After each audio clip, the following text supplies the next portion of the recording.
अस्सलाम वालेकुम students, hope you are fine and enjoying good health. Students, आज की इस वीडियो में हम बात करेंगे मेटालिक कंडक्शन क्या होती है और इलेक्ट्रोलिटिक कंडक्शन क्या होती है। ठीक है, मेटालिक कंडक्शन और इलेक्ट्रोलिटिक कंडक्शन। कंडक्शन आपको पता होगा, कंडक्शन क्या होती है? मूवमेंट ऑफ चार्ज को बोलते हैं। करंट के फ्लो को हम कहते हैं कंडक्शन। ठीक है, अगर आपके पास एक वायर है और उसमें से करंट फ्लो कर रहा है तो हम कहते हैं कि जी कंडक्शन हो रही है।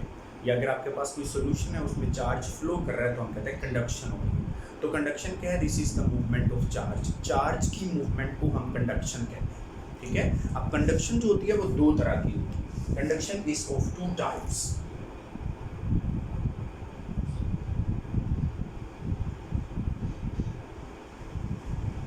कंडक्शन क्या है? Movement of charge. Conduction is movement of charge. Charge की मूवमेंट को कहते हैं कंडक्शन। Movement of charge. ठीक है, और जो कंडक्शन है ये दो तरह की होती है। और वो दो टाइप्स कौन सी हैं जी? एक कंडक्शन की टाइप है मेटालिक कंडक्शन और एक कंडक्शन की टाइप है इलेक्ट्रोलिटिक कंडक्शन। दोनों की बात करते हैं। मेटालिक कंडक्शन क्या होती है?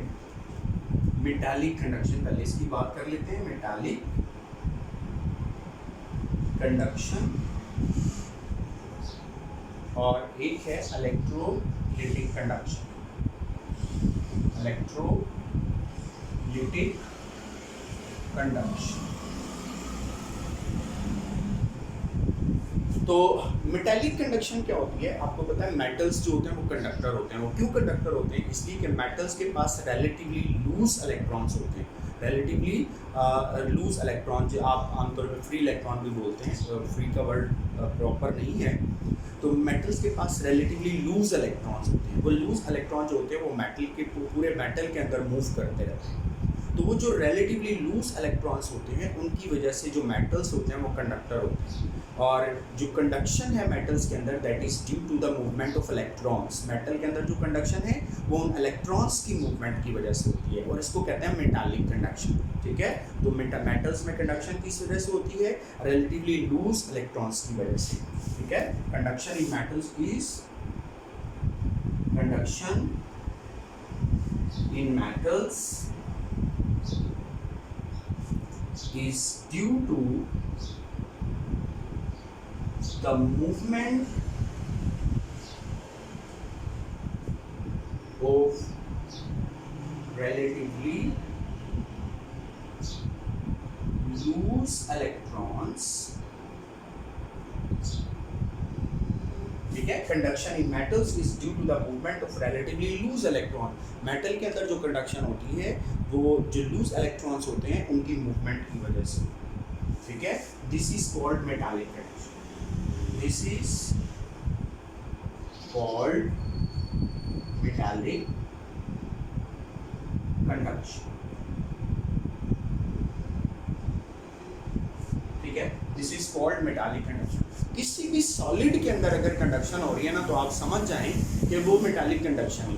ठीक है, किसी भी सॉलिड के अंदर जब कंडक्शन हो रही होगी तो वो मेटालिक कंडक्शन ही होगी। वो जो कंडक्शन है वो रिलेटिवली लूज इलेक्ट्रॉन की वजह से होगी। जैसे हमारे घरों में जो बिजली आती है तो वो जो बिजली की केबल्स होती हैं उनके अंदर जो कंडक्शन हो रही है वो किस वजह से हो रही है? वो रिलेटिवली लूज इलेक्ट्रॉन्स की मूवमेंट की वजह से होती है। ठीक है, हमारे घर के अंदर जो वायरिंग हुई होती है तो उसमें जो वायर्स इस्तेमाल हुई हैं उन वायर्स के अंदर जो कंडक्शन हो रही है वो किस वजह से हो रही है? रिलेटिवली लूज इलेक्ट्रॉन्स जो हैं मेटल के अंदर उसकी वजह से हो रही है। तो वो मेटालिक कंडक्शन हो। ठीक है, तो मेटल्स के अंदर या सॉलिड के अंदर जब भी कंडक्शन हो रही होगी तो रिलेटिवली लूज इलेक्ट्रॉन्स की मूवमेंट की वजह से हो रही होगी। उसको हम क्या बोलेंगे? उसको मेटालिक कंडक्शन। लेकिन क्या लिक्विड्स के अंदर भी कंडक्शन होती है? बिल्कुल होती है, लिक्विड्स के अंदर भी कंडक्शन होती है। ठीक है, तो लिक्विड्स के अंदर जो कंडक्शन होती है क्या वो इलेक्ट्रॉन्स की वजह से होती है? नहीं, लिक्विड्स के अंदर जो कंडक्शन होती है वो इलेक्ट्रॉन्स की वजह से नहीं होती, वो आयंस की वजह से होती है। ठीक है, तो वो जो लिक्विड स्टेट में जो कंडक्शन होती है उसको हम इलेक्ट्रोलिटिक कंडक्शन बोलते हैं। तो जो इलेक्ट्रोलिटिक कंडक्शन होती है ये लिक्विड्स के अंदर जो कंडक्शन है वो आयंस की वजह से होती है और उस कंडक्शन को हम कहते हैं इलेक्ट्रोलिटिक कंडक्शन। इलेक्ट्रोलाइट्स जो होते हैं, इलेक्ट्रोलाइट बेटा उन सब्सटेंसेस को कहते हैं कि जिन सब्सटेंसेस को आप वाटर के अंदर ऐड करो तो वो आयंस के अंदर स्प्लिट हो जाते हैं, हम इन सब्सटेंसेस को कहते हैं इलेक्ट्रोलाइट्स। या ऐसे सब्सटेंसेस जिनको मेल्ट करें तो वो आयंस में स्प्लिट हो जाते हैं, ऐसे सब्सटेंसेस को हम कहते हैं इलेक्ट्रोलाइट्स। तो इलेक्ट्रोलाइट्स वो सब्सटेंसेस हैं कि जिनको अगर हम वाटर के अंदर डिसॉल्व करें तो वाटर में डिसॉल्व करने पर वो आयंस में स्प्लिट हो जाते हैं। जैसे सोडियम क्लोराइड है, आप उसको वाटर में ऐड करोगे तो सोडियम आयन अलग हो जाएंगे, क्लोराइड आयन अलग हो जाएंगे, तो ये आयंस में स्प्लिट हो जाएगा सोडियम क्लोराइड। या आप सोडियम क्लोराइड को मेल्ट करें तो सोडियम आयन और क्लोराइड आयन सेपरेट हो जाएंगे, ठीक है। तो ऐसे सब्सटेंसेस जो मेल्ट करने पर या सोल्यूशन की फॉर्म में आयंस में स्प्लिट हो जाते हैं, हम उनको कहते हैं इलेक्ट्रोलाइट्स। ये जो इलेक्ट्रोलाइट्स होते हैं ये सोल्यूशन की फॉर्म में या मोल्टन स्टेट में कंडक्टर होते हैं, क्योंकि इनके पास आयंस होते हैं, और जिस चीज़ के पास आयंस होंगे वो मोल्टन स्टेट में या सोल्यूशन की फॉर्म में कंडक्टर होगी, क्योंकि सोल्यूशन या मोल्टन स्टेट में जो लिक्विड में जो कंडक्शन होती है वो आयंस की वजह से होती है। तो जिस भी चीज़ के पास आयंस होंगे वो कंडक्टर होगी, ठीक है। तो इलेक्ट्रोलिटिक जो कंडक्शन है, the conduction due to the movement of ions, conduction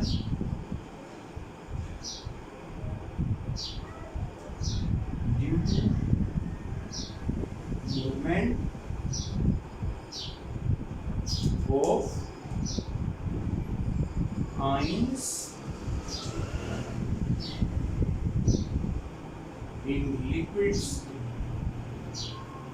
conduction due to movement of ions in liquids is called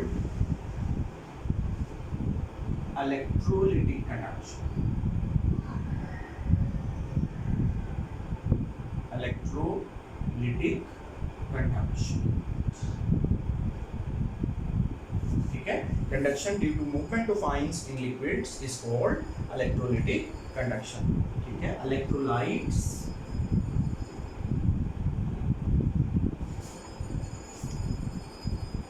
in fused state, fused state का मतलब molten state, और solution form are conductors। इसको हम electrolytic conduction का नाम क्यों दे रहे हैं?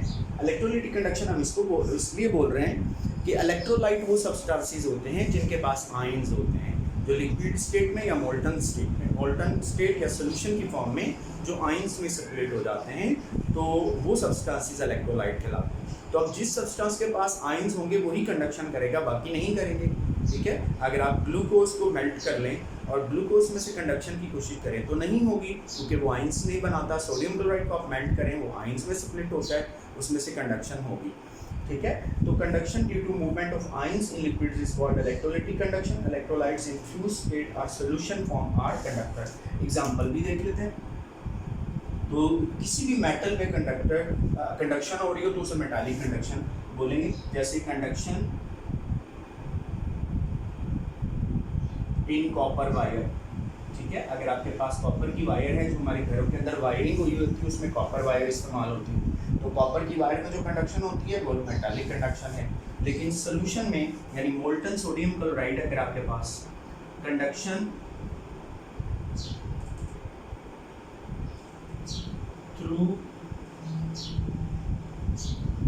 सोडियम क्लोराइड सोल्यूशन, अब सोल्यूशन में जब भी, लिक्विड में जब भी कंडक्शन हो रही होगी तो इलेक्ट्रोलिटिक कंडक्शन। तो आपको इन दोनों का फर्क पता होना चाहिए कि मेटालिक कंडक्शन क्या होती है और इलेक्ट्रोलिटिक कंडक्शन क्या होती है। नेक्स्ट, आज का आपका टॉपिक यही है, आपने इन्हीं चीज़ों को जो है वो अच्छे से लर्न करना है।